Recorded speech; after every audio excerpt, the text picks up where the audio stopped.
65절에서 72절 말씀입니다.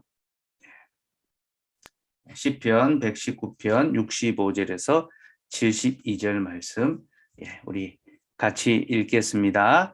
여호와여, 주의 말씀대로 주의 종을 선대하셨나이다. 내가 주의 계명들을 믿었사오니 좋은 명철과 지식을 내게 가르치소서. 고난 당하기 전에는 내가 그릇 행하였더니 이제는 주의 말씀을 지키나이다. 주는 선하사 선을 행하시오니 주의 율례들로 나를 가르치소서. 교만한 자들이 거짓을 지어 나를 치려하였사오나 나는 전심으로 주의 법도들을 지키리이다. 그들의 마음은 살쪄서 기름덩이 같으나 나는 주의 법을 즐거워하나이다. 고난 당한 것이 내게 유익이라. 이로 말미암아 내가 주의 율례들을 배우게 되었나이다. 주의 입의 법이 내게는 천천 금은보다 좋으니이다. 아멘. 우리가 고난 주간을 보내면서 새벽에 지금 시편 119편 말씀을 계속 살펴보고 있는데요. 시편 119편은 이제 히브리어 알파벳 숫자를 따라서, 히브리어 알파벳이 22개거든요. 그 순서를 따라서 각 8행씩, 8절씩 구성되어서 총 176절로 그렇게 이제 구성되어 있습니다. 오늘 읽은 부분은 65절에서 72절까지입니다. 그럼 몇 번째 파트겠습니까? 8, 9, 72. 그래서 9번째 파트거든요. 그 히브리어의 9번째 알파벳은 테트라는 이제 알파벳인데요.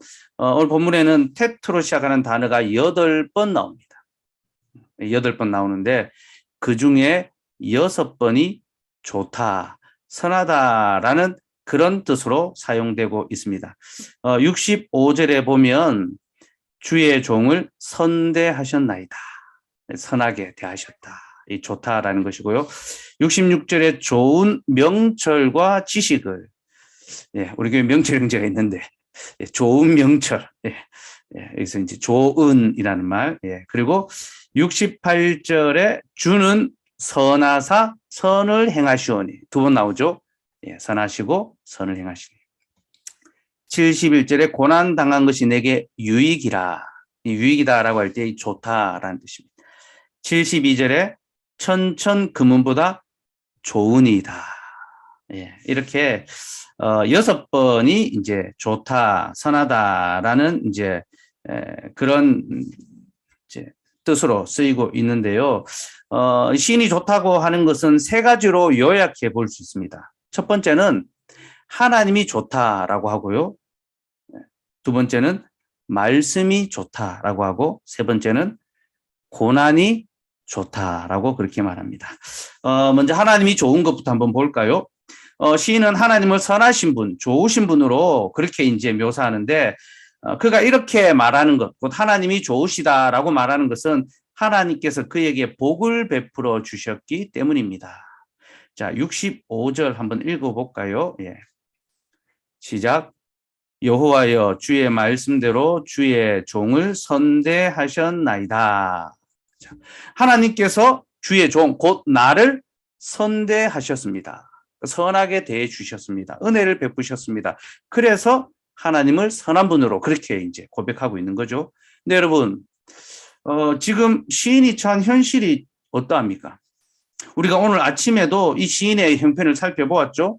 그가 기쁨 중에 있습니까? 아닙니다. 그가 고난 중에 있습니다. 자기의 영혼이 진토에 붙었다, 죽음에 이르렀다라고 말하고요. 자기 마음이 녹았다, 완전히 번아웃, 탈진 상태, 환난과 어떤 고난이 극심해서 완전히 탈진 상태에 이를 그런 지경에 이르렀습니다. 오늘 읽은 본문에도 나오죠. 고난 당한 것이 내게 유익이라. 여러분, 이 말은요, 자기가 지금 고난 중에 있다는 겁니다.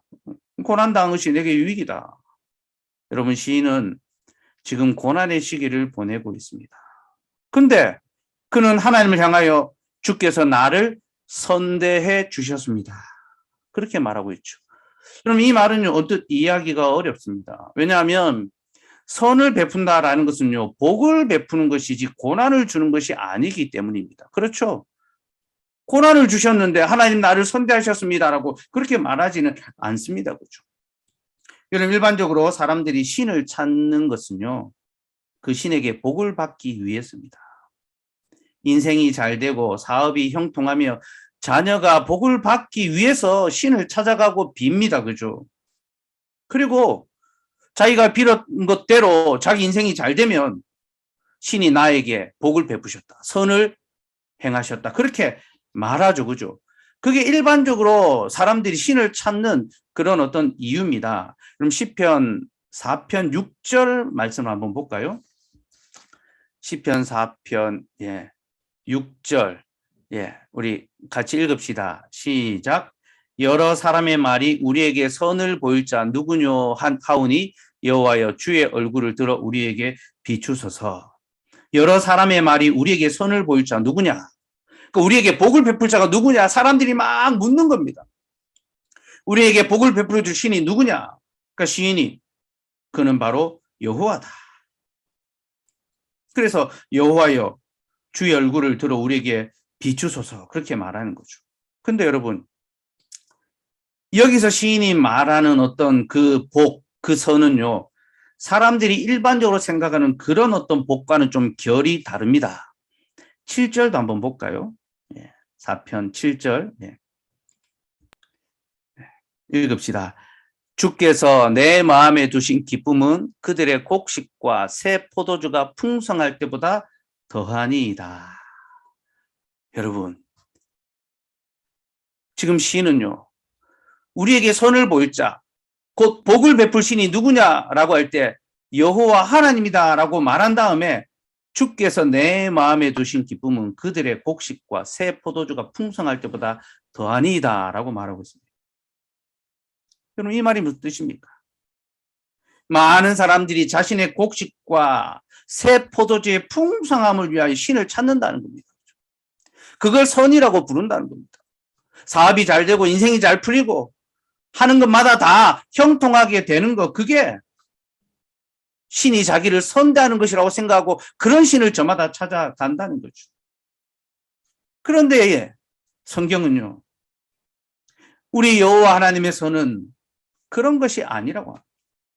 곡식과 포도주의 풍성함 같은 그런 물질적인 복이 아니라 마음의 기쁨을 주는 영적인 복이다. 내 마음의 기쁨, 주께서 내 마음에 기쁨을 두셨습니다. 그러니까 물질적인 것으로 계산할 수 없는 영적인 마음의 평안함과 안식과 그 영생의 기쁨을 우리에게 두셨다는 거예요. 그리고 이 영생의 복, 이 마음의 기쁨이 물질적인 복보다 훨씬 더 좋다. 그들의 곡식과 새 포도주가 풍성할 때보다 더하니이다. 사업이 잘 되고 인생이 형통하고 그런 어떤 이 사람들의 성공 가도를 보는 것보다도 더 즐겁다라는 거죠. 여러분, 우리가 살아가면서 우리의 이웃들이 친구가 잘 되는 걸 볼 때에 마음 한편으로 좀 쓸쓸하고 또 좀 허전한 마음이 드는 게 또 사실이지 않습니까? 그죠? 내 인생은 언제 좀 펴보나, 나는 좀 언제 좀 잘 돼보나, 이런 마음이 드는 것. 또 남들만큼 우리가 잘 되지 못하면 마음 한편에 뭔지 이 쓸쓸함, 또 패배감, 이런 마음들이 막 이제 찾아옵니다. 그래서 좀 우울한 그런 마음이 들기도 하죠. 그죠? 근데 여러분,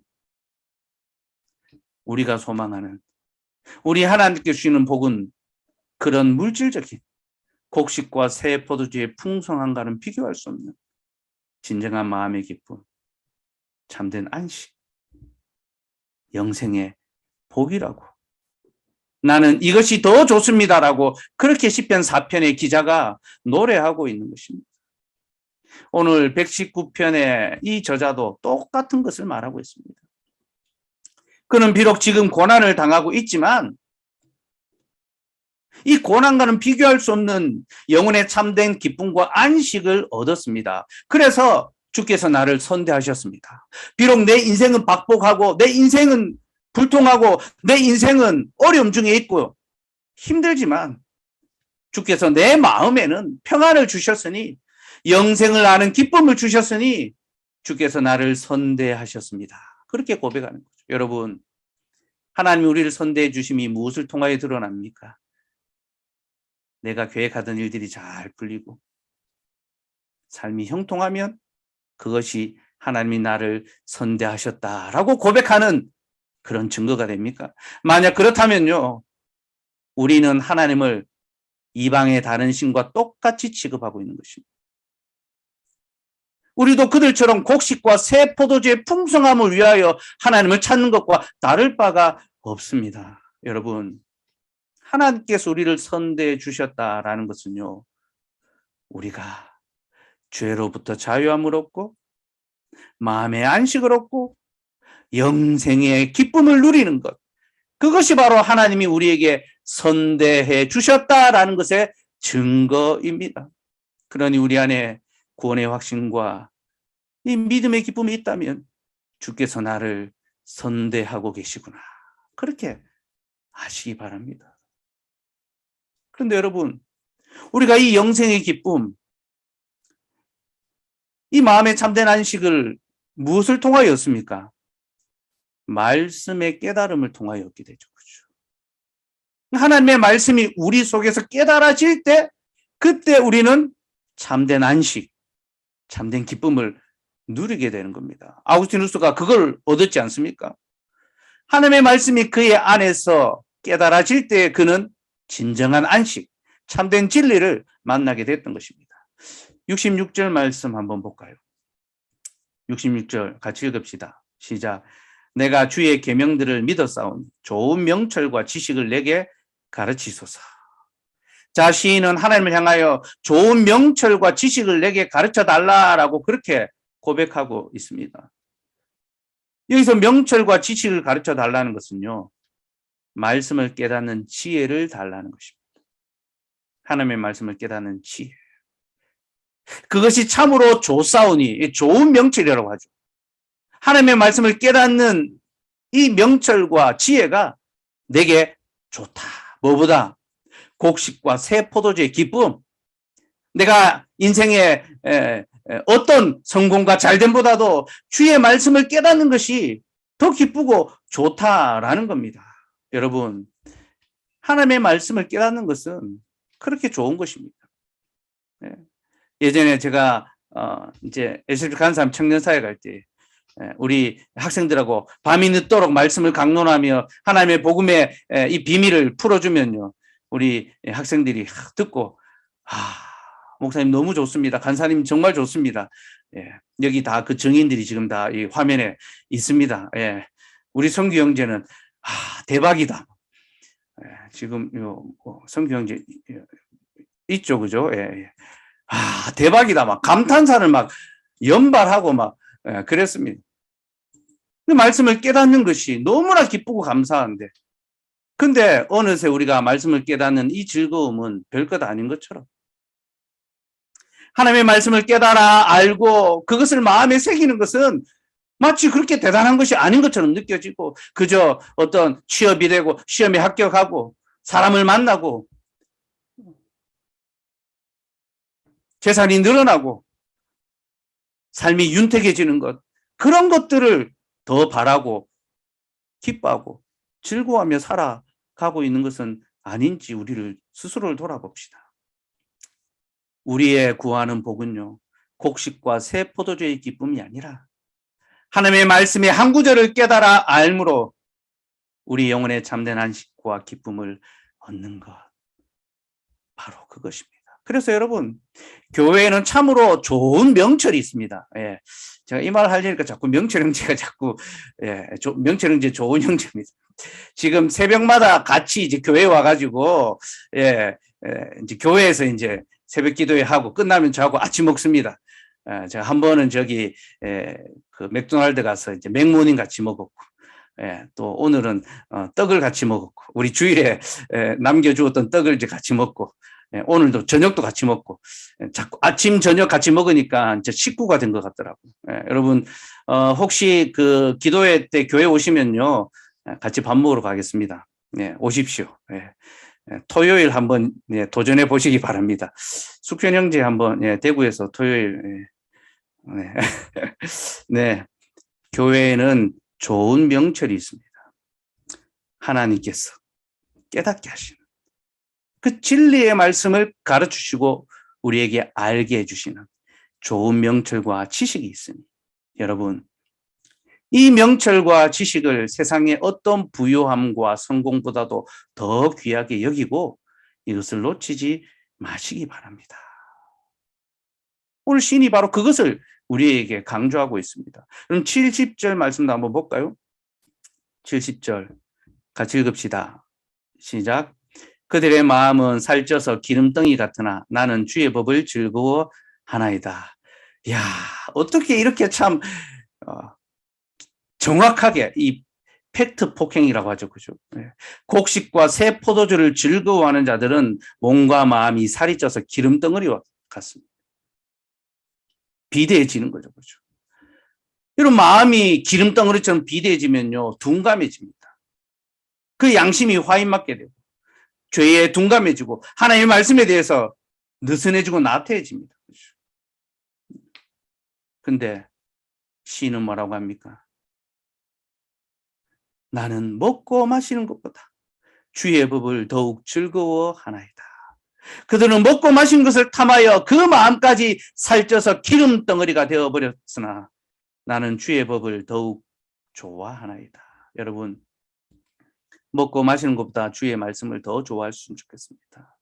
새벽에 말씀을 듣는 것이 피곤하시겠지만 잠시 더 자는 것보다 말씀을 듣고 기도하는 것을 더 기뻐하고 더 즐거워할 수 있었으면 좋겠습니다. 여러분, 우리에게 가장 귀한 것은 예수 그리스도를 아는 지식입니다. 사도 바울은 그리스도를 아는 지식을 가장 고상하게 여기고 다른 모든 것들을 배설물과 같이 여겼습니다. 우리는 이 말씀을 붙들고 놓치지 않아야 합니다. 제가 어제 병수 형제하고 스터디를 저녁에 하면서요. 병수 형제가 저한테 이런 질문을 하는 겁니다. 목사님, 지금 중간고사 이제 기간인데 이제 전공 수업에 이 과목 시험을 치는데 이제 그 수업 조교가 이제 시험 정보를 알려준답니다. 이제 족보, 출제 경향 뭐 이런 것들을 이제 알려주는데 학생들 모아서 알려주는데 그 시간이 기도의 시간이랑 겹친답니다. 오늘 이제 이 기도하는 시간이랑 겹친답니다. 그러면서 목사님 어떻게 하는 게 좋을까요? 저한테 다 물어보는 거예요. 그래서 제가 이렇게 대답했죠. 너는 어떻게 하고 싶으냐? 너는 뭘 하고 싶으냐? 그래서 이제 병수 형제가 약간 쭈뼛쭈뼛하면서 이제 제 눈치를 약간 보는 것 같기도 하고, 그래서 세상의 지식을 얻는 것보다 영의 지식을 얻는 것이 더 중요하지요 하면서 기도에 참석하겠습니다. 그렇게 이야기하더라고. 그리고 오늘 교회당 왔어요 지금. 지금 좋은 명철과 함께 앉아가지고 기도에 이제 참석하고 있는데 참 감사하더라고요. 기쁘기도 하고. 그래서 제가 병수 형제한테 기도에 참석하고 그 대신에 조교에게 따로 찾아가라. 그리고 상황을 이야기하고 시험 정보에 대한 그런 이제 힌트를 좀 달라고 간곡하게 청원해라. 갈 때 꼭 커피를 사서 가야 된다. 그래서 잘 선대하고 그렇게 도움을 구하라고 그렇게 부탁을 했습니다. 그렇게 했는지 안 했는지 잘은 모르겠지만 어쨌든 여러분, 사람들은 먹고 마시는 걸 좋아합니다. 인생의 부유함과 성공을 바라며 그렇게 다른 박질하고 그것을 이루지 못하고 쟁취하지 못하면 실패했다고 생각하고 괴로워하고 우울함에 빠져듭니다.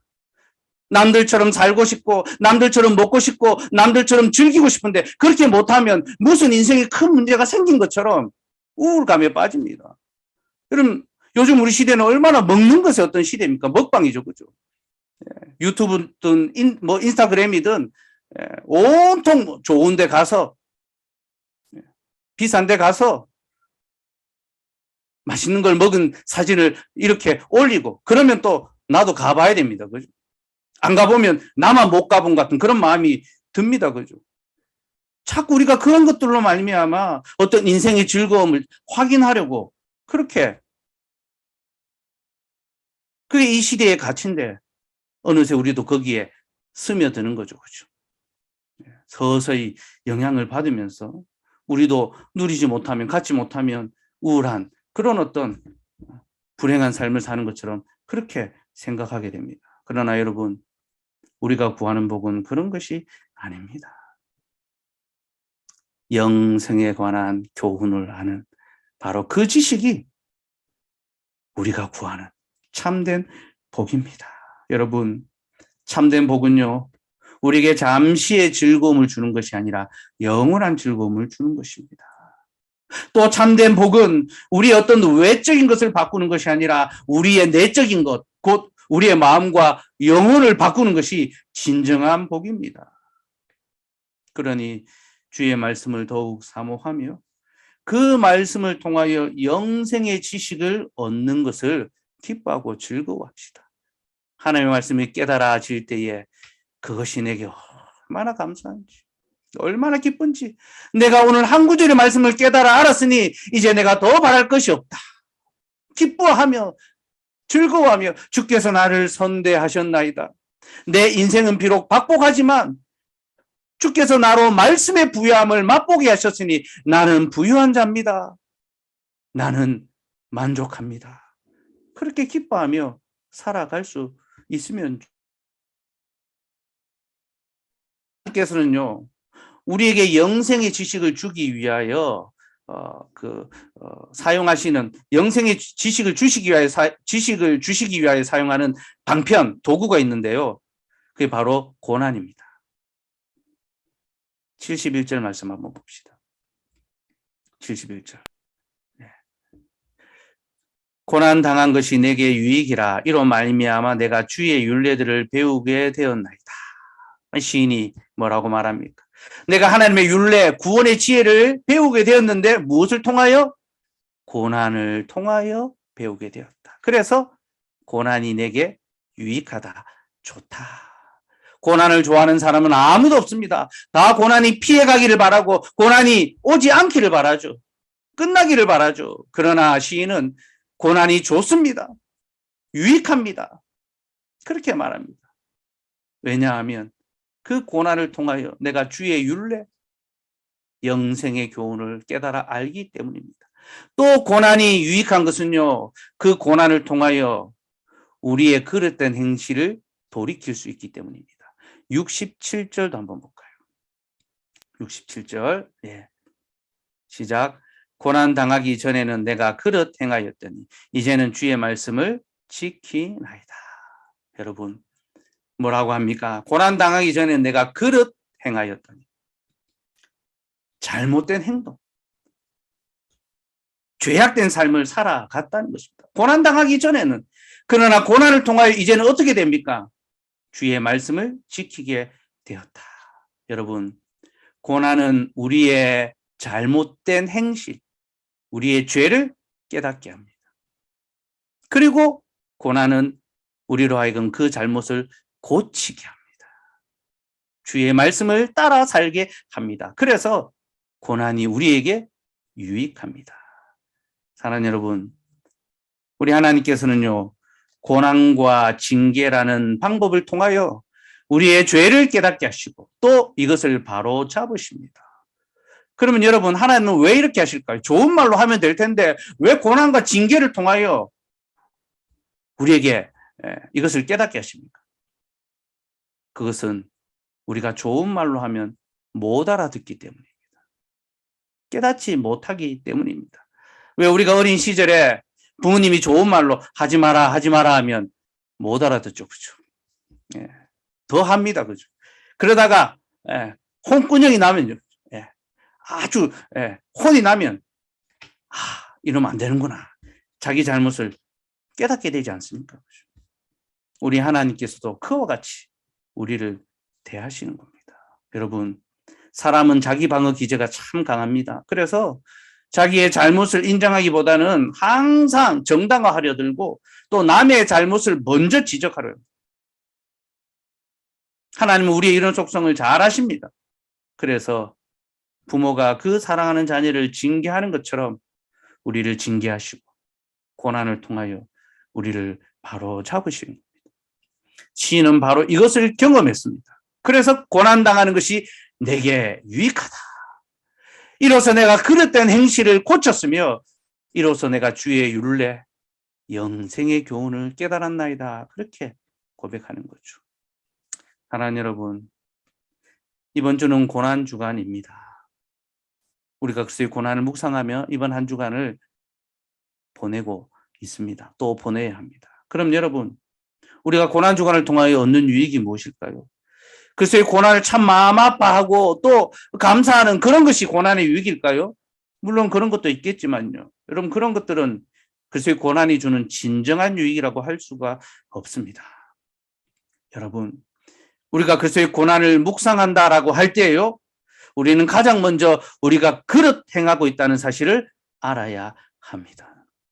그리고 우리의 그릇된 삶을 바로 잡았어. 이제는 하나님의 말씀을 지키며 살아갈 수 있도록 우리의 삶을 고쳐야 합니다.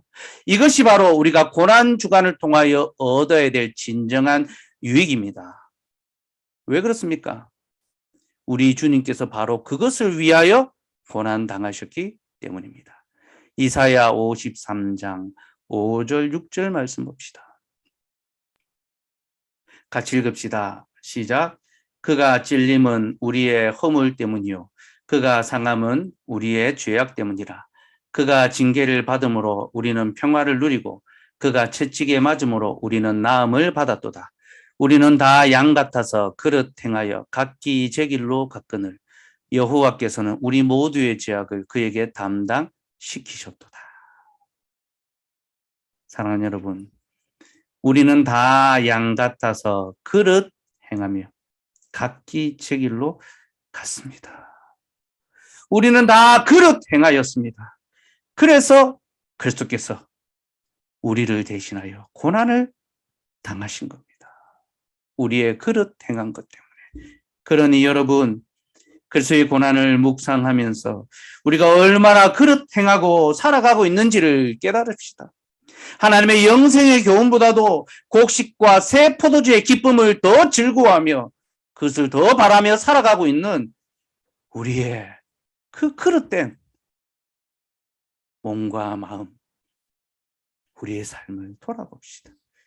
그리고 이제 우리의 그 삶을 죄에서 돌이켜 주의 말씀을 깨달아 알고 그 말씀을 지켜 행하는 삶으로 나아갑시다.